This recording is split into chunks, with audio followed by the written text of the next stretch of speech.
A farm in Germany. A whole family missing. A possible boogeyman or men. And also twins named Adolf. This is the story of Hinterkaifeck Murders. Welcome to Enter the Dark.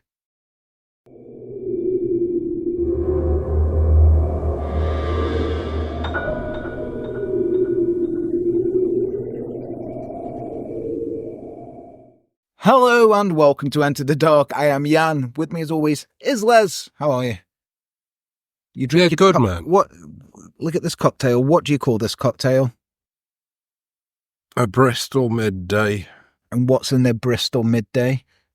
Gin, orange juice, and cranberry juice, and an ice cube. So it's essentially just gin. It's basically a tequila sunrise, but like less classy. That's why I called it a Bristol midday. You should call it fucking Tunstall fucking 3:30. Something like that, no?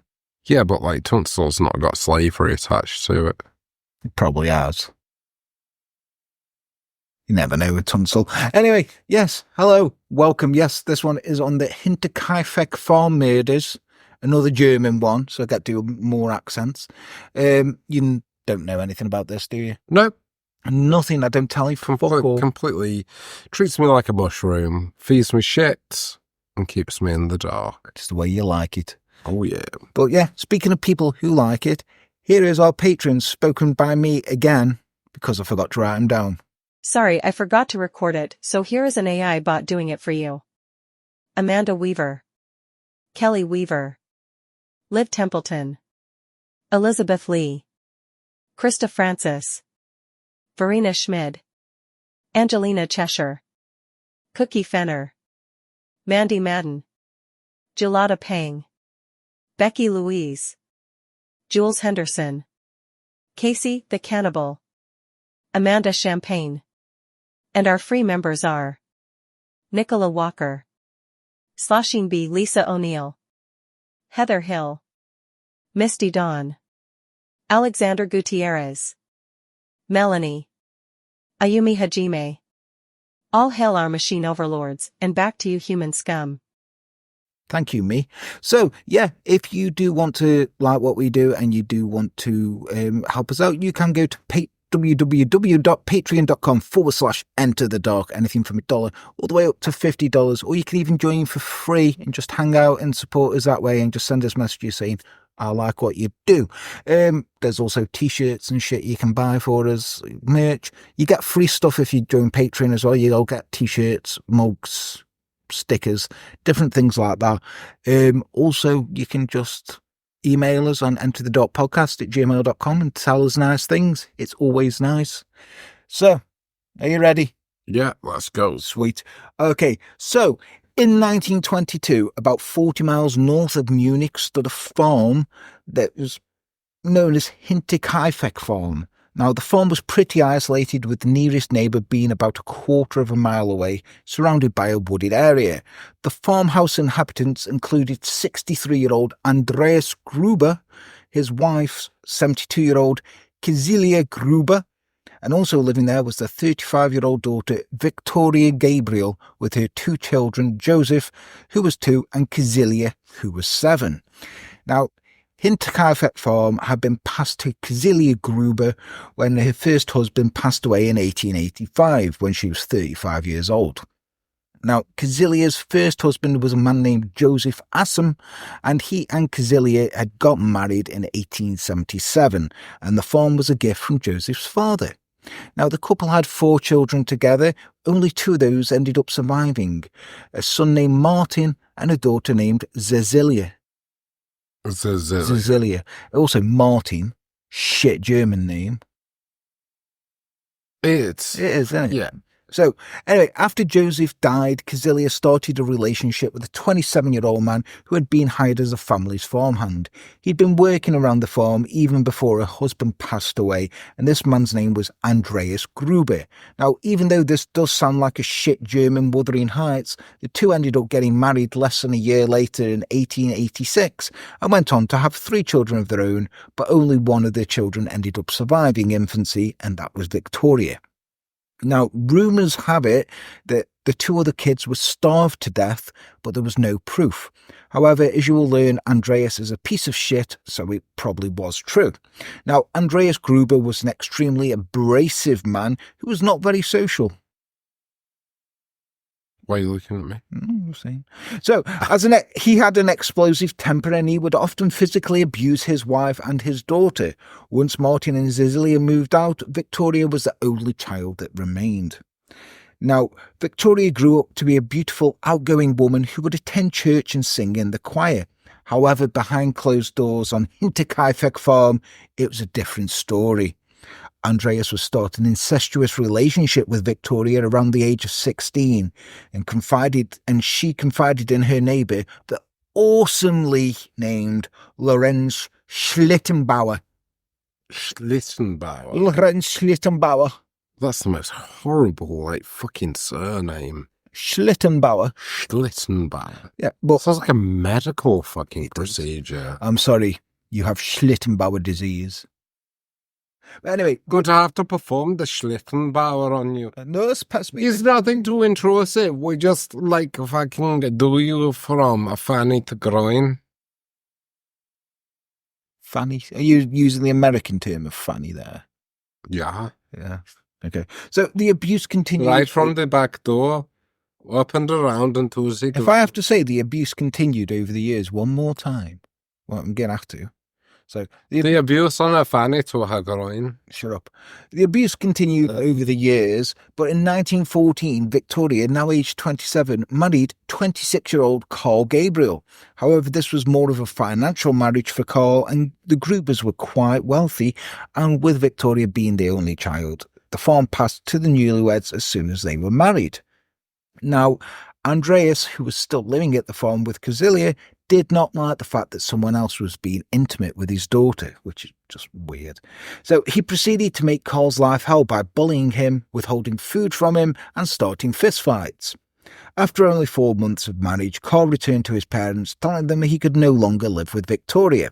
His parents were obviously worried, not about his well-being, but they'd lose out on loads of money, so they ordered him to return. But Carl had other ideas and went to Victoria and said, "I'm enlisting in the army to fight in the Great War." Victoria begged him to stay and revealed that she was pregnant, but rather stay and deal with Andreas, he set off to war. Not long afterwards, Victoria received a message telling her Carl was MIA and was presumed dead. Now, rather than being upset that her husband and father of her unborn child was presumably dead, her mum was quoted as saying, "Victoria finally got the divorce she wanted." I mean, it was different times, wasn't it? It was. In January 1915, though, Victoria gave birth to a daughter and named her Cecilia after her mother. That's nice.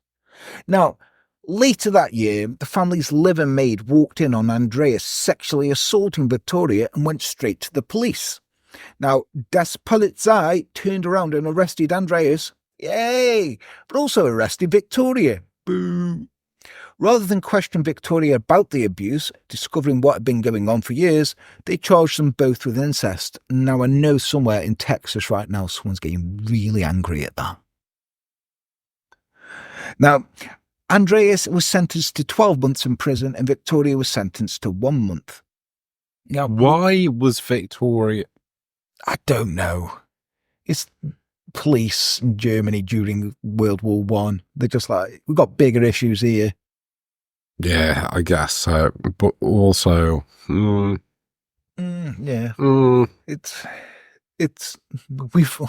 Les, after doing this channel for years, we've learned that the police, no matter what nationality, are fucking shit. Shit, aren't they? They're really shit. So, the damage to the Gruber's reputation was irreparable, and while Andreas was known as a Knopfkopf, which is a knobhead in German, around town, Victoria was now a marked woman of sin. After serving her 1 month of prison, she returned to the farm and frantically started to look for another husband. Now, she attempted to start an affair with Lorenz Schlittenbauer, but he told her, "Nein!" He was a married man and he had children. But as soon as his wife died in 1918, he started getting it on with Victoria, and straight after they started Das Ficken, which is fucking. I gathered. I was... Lorenz proposed to Victoria. Now, she happily agreed and everything was rosy until Lorenz said, you ready for this? Ich muss die Erlaubnis deines Vaters einholen. Which means, I must get your father's permission. Well, at least they had morals. He knows that this woman he's going to marry is being, abused by her father. She confided in him, said, my dad's raping me. And he's like, okay, I'm married, but still better ask your dad. So he went off. It's like a lot like what Fred West did with Rose. I mean, that's a whole... Yeah, we'll get into that another day. We need to do them. We need to do them because that's going to be like a 5-parter. Oh, no, I'll do it in one. You're going to do it in fucking one? It'll be easy.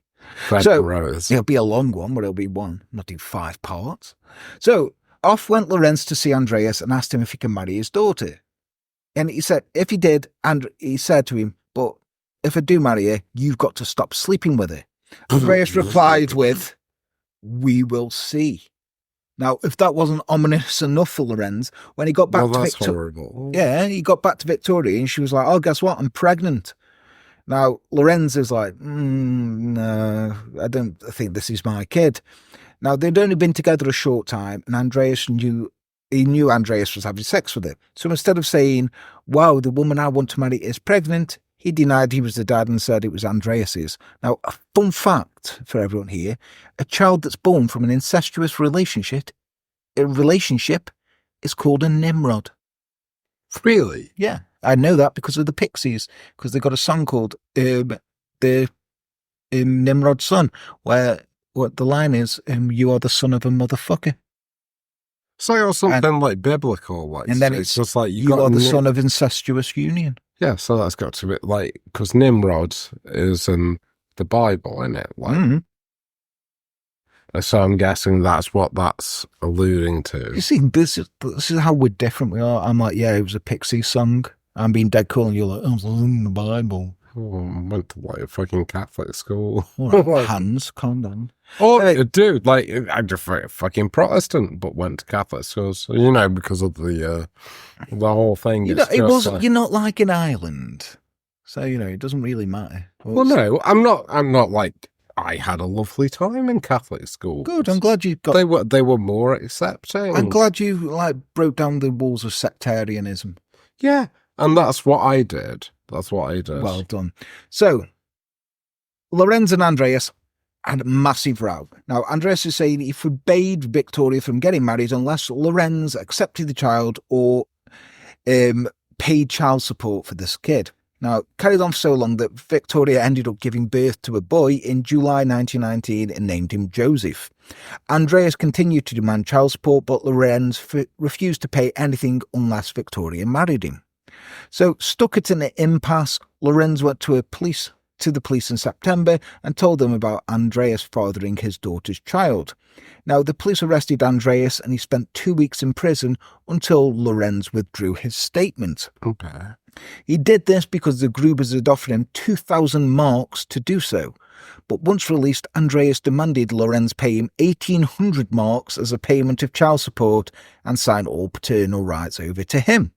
So, weirdly, Lorenz just paid back the whole 2,000 marks and was like, fuck you guys, I'm done with this weird family who fuck each other. And so, life went on as usual at Hinterkaifeck Farm. Andreas kept bullying everyone and having sex with his daughter while she had to raise 2 kids alone. But in the spring of 1922, things started to get even weirder. Yeah, weirder. Weirder than this. Like... On one occasion, Victoria ran from the house into the woods and didn't return for several hours. The weather at the time was cold and there was snow on the ground. But when she returned, she didn't speak about what made her flee. She'd been telling her friends, though, that she'd getting unnerved lately, that she'd seen a man in military uniform standing on the edge of the woods, staring at the farm. When she decided to walk over to him, he disappeared into the woods. But she was not the only Gruber experiencing weird things. So Andreas discovered that a set of house keys had gone missing and nobody had a clue at what happened to them. On March 30th, Andreas found a copy of a Munich-based newspaper in the house which he'd never read. He asked all of his family about it and even the postman, but no one had any idea how it had gotten into the house. Now, Andreas started to question if anyone was coming into his house without his knowledge. He walked outside and noticed that the shed had been broken into, but nothing was missing. But when he walked out around the other side of the house, he noticed shoe prints in the snow leading from the woods and to the house. Chillingly, he didn't see any footprints leading back to the woods. Okay. So, nothing was out of place in the house and he couldn't find anyone inside. So he went to speak with Lorenz. They're being civil with each other now because they're neighbours. Bit of an inside job, this seems. So he said he thought there may be an intruder on the farm. Now, Lorenz said, do you want to lend a gun? And he said, and Andreas was like, double-hard bastard, and went, nah, I'm not scared. I'm not telling the police. But when he returned home, he found that the cows had been let out of the pen and were walking around the barn.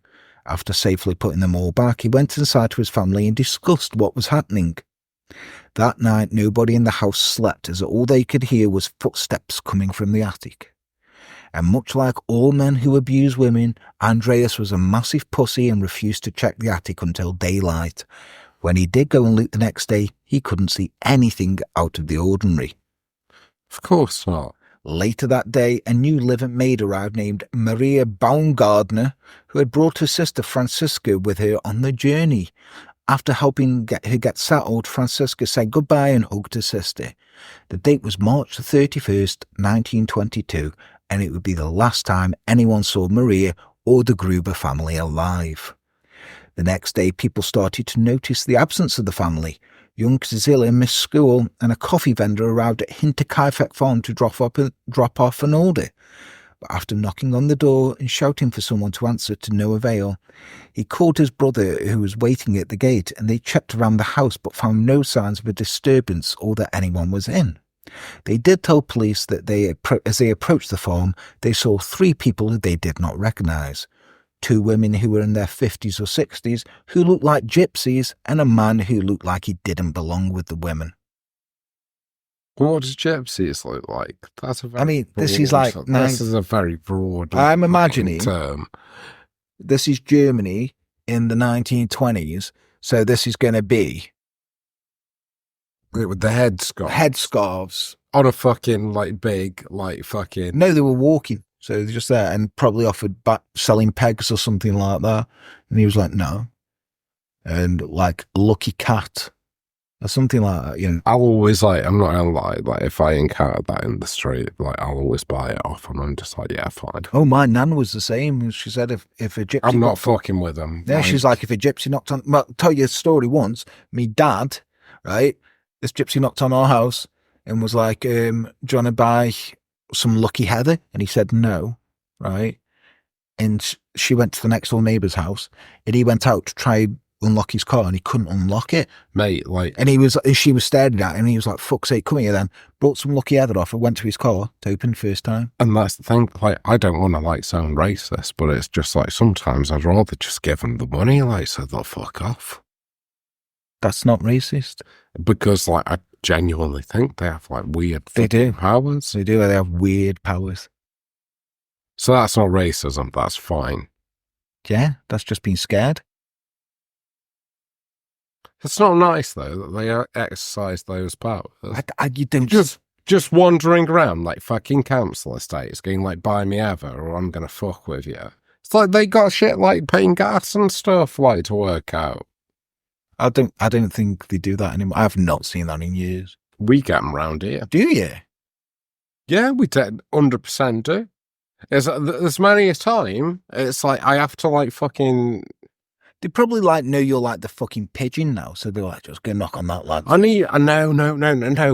There's legitimate he fucking rocks up, and it's just right. I need to make sure there's something. It's whenever I've got nothing, I'm just fucking. Because who carries cash in this fucking day and age? You're here, have this cat. It's legitimately, it's here, have a spoon. or something. Like, I don't know. This is my cum sponge. Take it.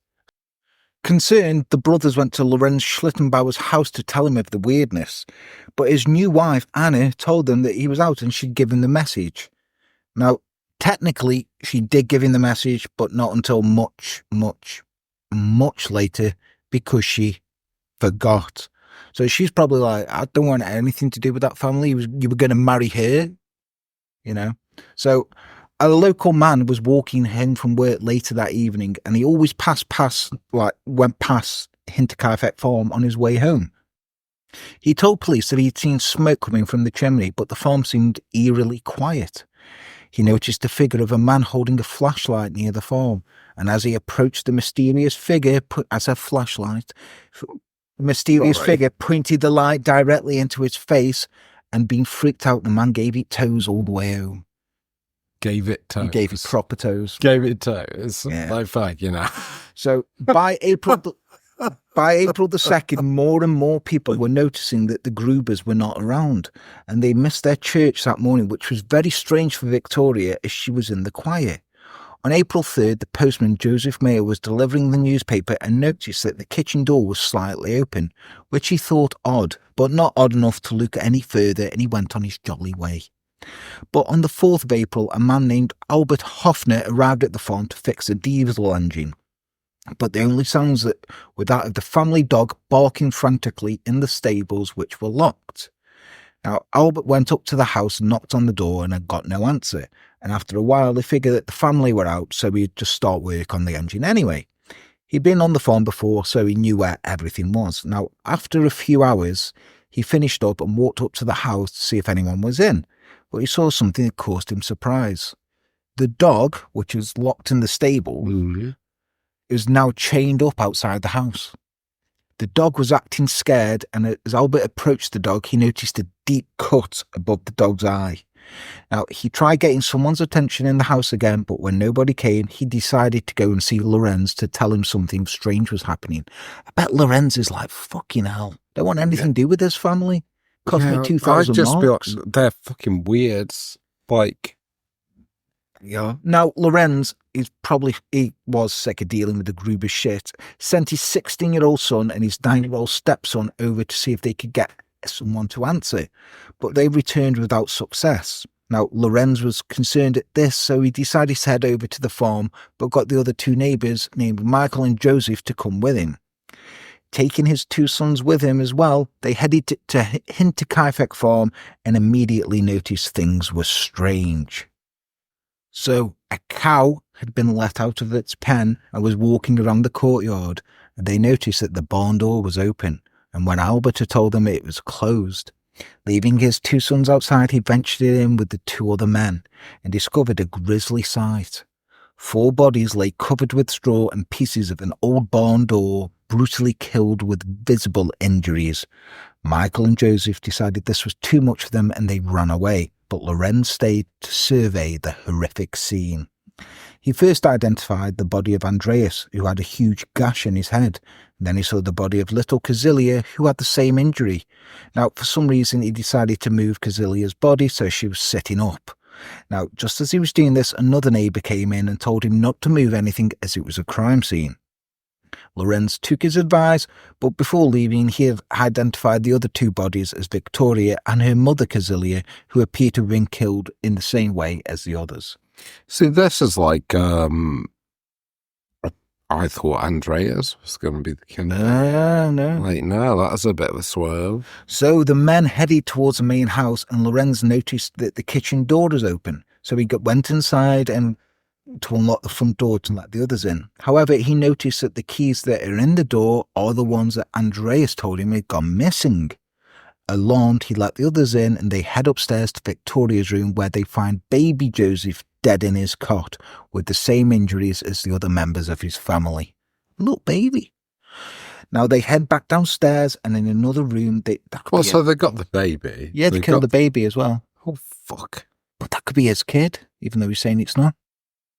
Anyway, they head back downstairs, and in another room they discover the body of a woman they didn't recognise. Now, this was Maria, the new maid, and her luggage was still on her bed, which she hadn't unpacked. Was she, like, really new? Yes, she really arrived that day. New. Oh, my fuck. So this means that the murders happened a few hours after Maria arrived, and she'd also had the same injuries as the others. Now, Lorenz decides to take charge, and he tells all the men that he'll stay at the farm to tend to the animals, while they should go to the town and alert the mayor of the situation. When the mayor learns of what happened, he gathers some police officers and also sends a message to nearby towns asking them to send more police, dog handlers, and a photographer. When they were all finally assembled, which was the next day at 5:30 a.m, they all headed up to Hinterkaifeck Farm to investigate the murders. Now, by the time they got there, a crowd had gathered and already been through the crime scene. Now, one person even got a bit hungry, so he went into the kitchen and made a snack for himself. So they're literally walking through the barn, looking at the bodies. But the police clear them out. Walking through the barn, looking at the bodies, and he just it's an active crime scene, and he's like, I'm a bit hungry. I'm going to make a sandwich. Yeah, went in, just made himself like fucking a schnitzel sandwich and just ate it. Schnitzel. Yeah. So the police cleared them out, and they examined the bodies. They determined that 4 people found in the barn were lured there one by one, probably starting with Victoria and ending with the younger Casilia. The loose cow was probably used to get them to come out to the barn where they met their brutal deaths. The neighbours told them... Well, so they used, like, cow as a trap? Yeah, like, oh, that cow's out, go put it in the barn. Oh, fucking Victoria hasn't done that, go do it, okay. Look, it's still wandering around, that cow. Yeah, it's like, we've sent 3 people here, and they've not put that cow away. Can you do me a favour, young child? Go to the fucking thing. Go and put this massive beast that's 3 times your size and weight. So the neighbours told the police about the weird goings on, and the groupers are told about, and also the footsteps in the attic. Now, the police went to the attic and looked around, and they found evidence that someone had been living up there. They discovered half-eaten food and a straw bed and human excrement in one corner. Well, that's never nice, isn't it? Some of the floor tiles were loose, and when removed, it allowed the police to see in various rooms of the house, which meant the family were being spied on. So, this is called frogging. Right? No, I know what frogging is. PH. So this is a big thing nowadays. Of have you seen the like fucking videos, like where they've got CCTV on, and like there's people like fucking frogging? I know, it's so creepy. It makes me paranoid. Like, dude, like because that could happen in anybody's like fucking house. But like in a terrace house, like joint up.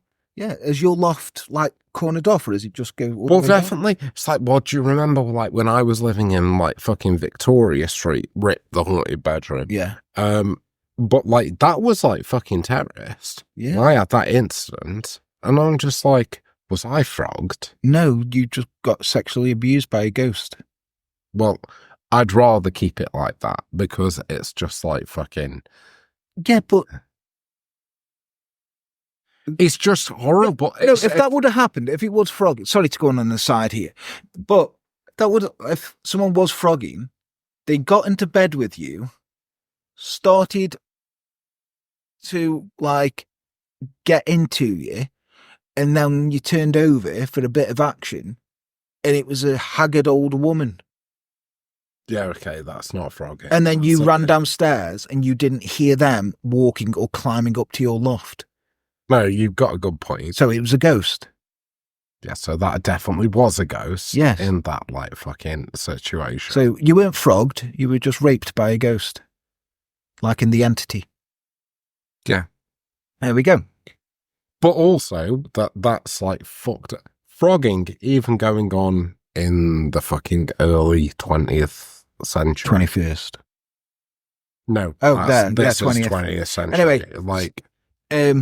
Yeah, so basically frogging, that's what was happening. So whoever had stayed in the attic had done so for days after the murder, as they had fed the animals and milked the cows. So they killed all these people and then went and tended to the farm animals. They also been eating the family's bread and meat when police concluded their investigation. Is the frogger, like, part of this? Or it's like that, or are they just like a fucking passive observer? We'll find out. So, well, we won't. But they sent for a medical examiner who determined that they'd been bludgeoned to death with either a pickaxe or a mattock, which is like a little pickaxe It's for digging. I got a spade. Yeah. So the younger Kazilia had wounds to her head, neck and jaw, but these wounds are not believed to have killed her instantly. She was also found to have handfuls of her own hair, which they believe she pulled out in pain and that she died through blood loss. Poor girl. So they hit her, she didn't die, and she was like pulling her own hair out while dying and bleeding to death. Mm-hmm. Now, Victoria was found to have bruising around her neck, which could be from strangulation, which led them to believe this could be a crime of passion. Now, they were finished with the examination of the bodies and they were ready for burial, but not before they removed their heads and sent them to Munich. Do you know why? Their heads. Do you know why they sent them to Munich? Well, Munich's... No. Sent them to a psychic. So What yeah. really? Well, they like hold on. They actually removed their heads. They sent all these heads, them. like the little baby as well. Sent it to a psychic in Munich. They held a seance, and the psychic said that there could have been 2 killers, and the murder weapon was still on the farm. What the fuck, Germany? Yeah. So the police decided they had enough of those bollocks, so they sent the heads to Nuremberg to be stored. So we're just like, that's right. Nuremberg. These bodies were buried without the heads because why not at this point? And funnily enough, during World War II, the heads were lost during a bombing raid, and so somewhere these heads are just out there. So, right, who did this crime? Okay, I don't even know. This happened basically in World War just after World War One, like the Great War. And then in World War II, it's just like this got lost. Yeah, the place where they were stored was bombed, and they went in and they were like, I can't find these heads. Well, I guess nobody was interested in this particular crime during Hitler's sort of administration. I don't think they care. Anyway, I don't think they cared. But what the fuck? Yeah. So let's go to Wikipedia to go through some theories. Okay. Yeah. Let's have this. Carl Gabriel, Victoria's first husband. Yeah. Now, he reportedly been killed in 1914 during the First World War by a shell attack in Arras, but his body had never been recovered. After the murders, people began to speculate whether he in fact died in the war. Now, Victoria had conceived and given birth to her son Joseph in her father's absence. Now, the boy was rumoured to have been a product of an incestuous relationship. Now, at the end of the Second World War, captives from Schrobenhausen region, who were released prematurely from Soviet captivity, claimed that they had been sent home by a German-speaking Soviet officer who claimed to be Hinterkaifeck murderer. So some of the men... What? Wait, yeah. What? Really? Yeah. So some of the men later... Well, so this after, World War II, where you've got the, fucking Eastern European, fucking... So they were sent home early, right, by a German-speaking Soviet officer, and he was like, oh, yes, by the way, I am... he'd be like, oh, yes, by the way, I am... Just me Russian and German mixed up. I'm like fucking Arnold Schwarzenegger. I am the Hinterkaifeck murderer. They later revised the statements, which, diminishes the credibility. But many theorise that the Soviet officer in question might have been Carl Gabriel, because those who claimed to have seen Gabriel after his reported death testified that he wanted to go to Russia. Remember when she was seeing the army guy in the woods? Then he went away. So this could have been Carl, right, coming back like, this fucking farm's mine. Now, right. So another suspect is Lawrence Schlittenbauer. So, he had that relationship, didn't he, with Victoria and everything like that.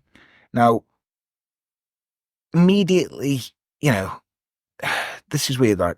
Schlittenbauer and his friends, when they arrived to investigate, they had to break a gate to enter the barn because all the doors were locked, which they weren't, right? Immediately after the 4 bodies finding him, he apparently unlocked the front door with a key and entered the house, right? Oh, that's sketchy. So he's like, a key. So the keys have gone missing, right? And he's like, oh, I found these keys. But it's like, he might have had a key anyway. So, it's a bit... When asked by his companions why he'd gone into the house alone when it was unclear if the murderer was out there, he allegedly stated that he went to look for his son, Joseph, the little baby. Yeah. It's known that Schlittenbauer had disturbed the bodies at the scene, compromising the investigation. So, years after, local suspicion remained on Schlittenbauer because of his strange comments, which were seen as indicating knowledge of the details that only the killer would recall. According to his information in the files for the case, local teacher Hans Jeblager discovers Schlittenbauer visiting the remains of the demolished Hinterkaifeck farm in 1925. Upon being asked why he was there, Schlittenbauer stated that the perpetrator's attempt to bury the family's remains in the barn had been hindered by the frozen ground. Now, this is weird. He's like, oh yeah, I couldn't do it because of the frozen ground. It's weird. But, he's a neighbour, he's a farmer, he knows this shit, right?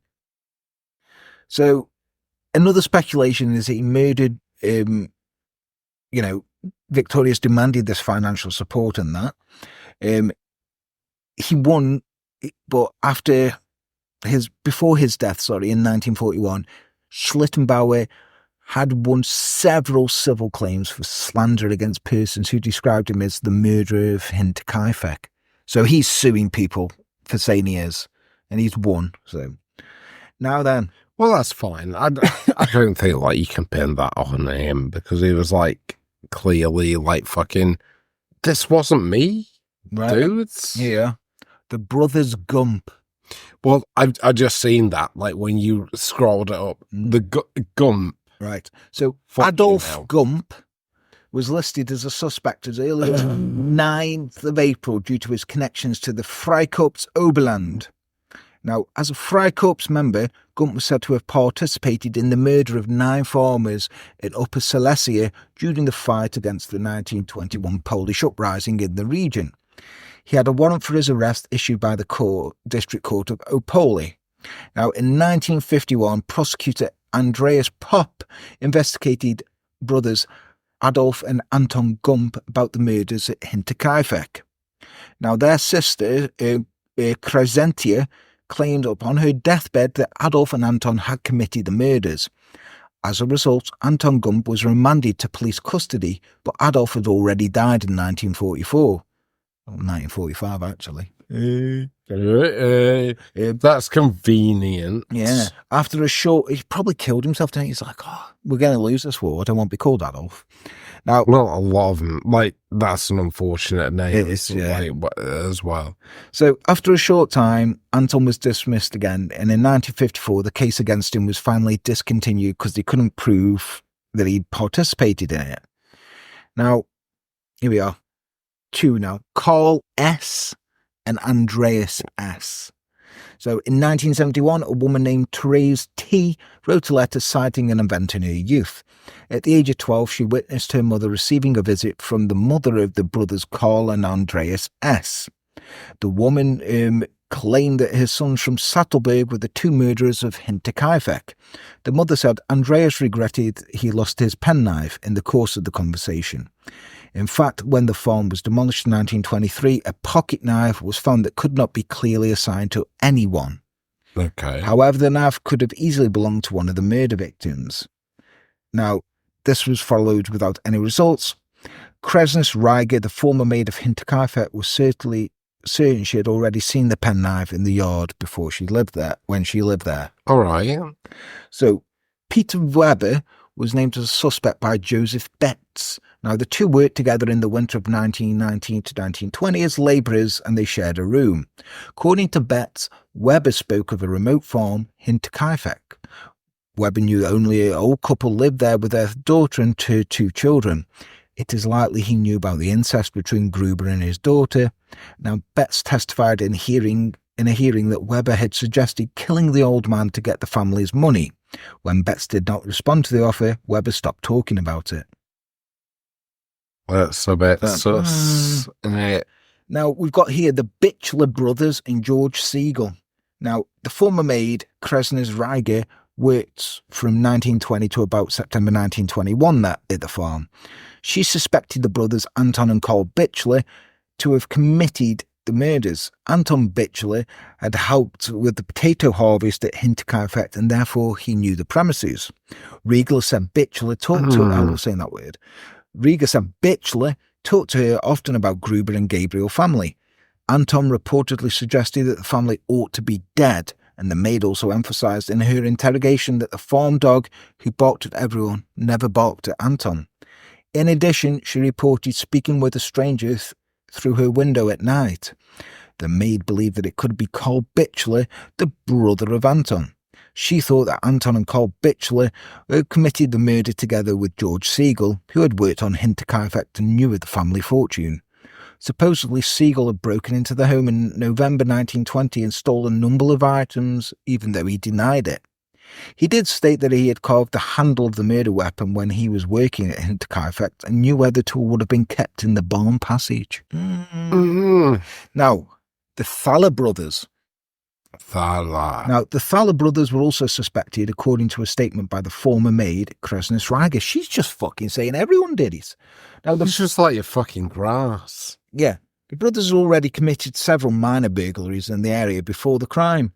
Reiger said that Joseph Thaler stood at her window at night and asked her questions about the family, but she didn't answer. Now, Joseph Thaler claimed to know which family member was sleeping in which room and stated they had a lot of money. During their conversation, Regan noted that there was another person nearby. According to her statement, Joseph Thaler and the stranger had looked at the machine house and turned their eyes upwards. She's just blaming everyone. She's like, oh, it's this person speaking to out the window. Fighting everybody under the bus. So, Paul Mueller. Now, Jesus Christ, how many of these accusers? I've got one of my own as well. So, Bill James, in his book The Man from the Train, alleges that a man known as Paul Mueller, a German migrant, may have been responsible for the murders. Mueller was the only suspect in the 1898 murder of a Massachusetts family, and James believes Mueller killed a dozen of victims based on research in American newspaper archives. The Hinterkaifeck murders bear some similarities to Mueller's suspected crimes in the United States, including the slaughter of an entire family in their isolated home using the blunt edge of a farm tool as a weapon, which was a pickaxe, moving and stacking bodies of the victims, and apparent absence of robbery as a motive. He suspects that Mueller, described as a German immigrant in the contemporary media, might have departed for the US for his homeland by 1912, and private investigators and journalists began to notice and publicise patterns in family murders across state lines. So that's what Wikipedia says. I've got my own theory here. You go off, King. The cow. The cow has fucked this. The cow is the link to everything. Andrea saw the cow out, put him back. It's locked in the stables, the dog is. Then the cow's out. The cow's chained that dog up. But cow's out and about, and he's like, no, come to the barn. So they come out, he's just like, picks up the thing, twats him, right? Twats him, kills him. More people come up. Then the cow, with somebody who's living in the house frogging, he's like, here. Fucking does the frogging guy, proper. Goes, Frogger, go kill these two. So they go kill him, right? And the cow's like, right. He's like, oh, we've killed all these people now. What do you do? And he's like, milk me. So he's there pulling on a tits. Well, that's pulling on a tits. I think you've hit on you ever come across that channel, fucking casual, fucking Geographic? No. You need to. Have they got murderous cows in there? Oh, they got murderous, all the animals. Baby, you fucking fucking Casual Geographic. It's great. And guys, shout out to Casual Geographic. We don't know them. I don't know them. But I know they similar sort of vibe. But at the end of the day, it's fucking herbivores, cows.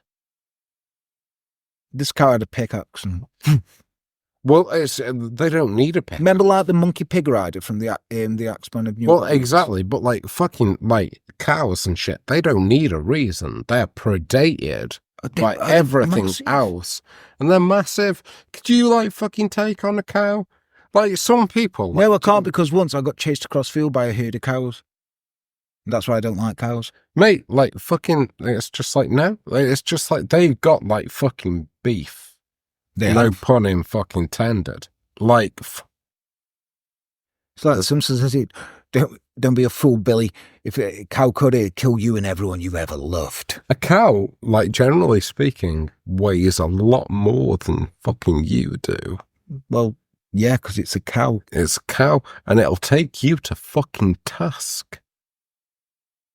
So anyway, your theory is that like the cow did it. The cow did it. Okay, well. I mean, I'm inclined to agree. It's got to be like, I just the maid who used to live there, who's blaming all these brothers, right? It was her and the cow. Well, I can say because they're wearing the same colours, and now she's left the farm because she's like, I can't cope with this incest, and the cow's like, neither can I.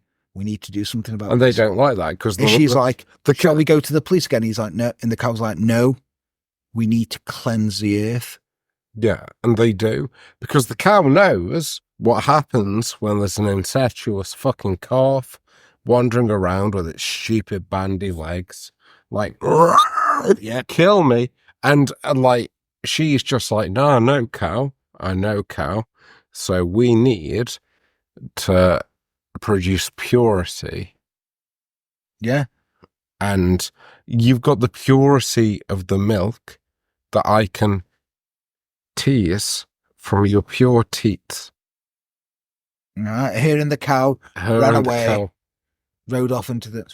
She's there in the sunset, like John Wayne, this German Fraulein. I mean, that's quite succinct there, because they were both Nazis. They were both Nazis. Yeah. The cow and the woman were Nazis. No, John Wayne as well. He was a right Nazi. Yeah, and he was like a snort like, and that's the thing. And it's just like, I'm sorry, the Coen brothers version of Don forgot the name of that film. Oh Brother, Where Art Thou? No. Oh Brother, no, like they're great. No, but the fucking one that was like the fucking you put a cut in. The one that, what is it called? They did like fucking, the Coen brothers did like a fucking, like remake of it, but it was like fucking a John Wayne film. No. Oh, and I forgot it. No, but it was like a dead good, like fucking take. Anyway, answers in the comments, please. Answers in the comments. They're going to be, it's just like the what. They'll know. Anyway, let's go. Yeah. So that was the Hinterkaifeck Murders. Who do you think did it? Obviously the cow and the maid, but who do you think? You know, have you got any other wrong suggestions? What even was that? Like fucking... Mate, I was delving into German. But yeah, so let us know what you think. As always, just do that like, share, subscribe, bollocks, just to help us out. If you do like what we do, you can help us out on Patreon, which is www.patreon.com/enterthedark. Anything from $1 up to $50, or just drink for free and just hang out with us. Have fun. I will be doing more updates on Patreon. I was doing them every month up until March, and then my mum died, so I couldn't be arsed after that for a while. Touch me, queer. You fucking...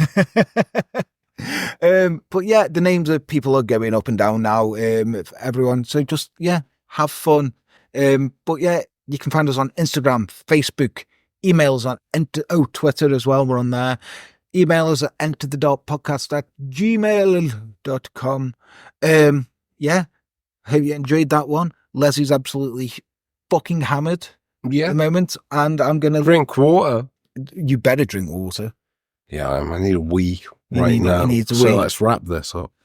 I need a wee as well. And I'm the house guest, so I should go first. Right.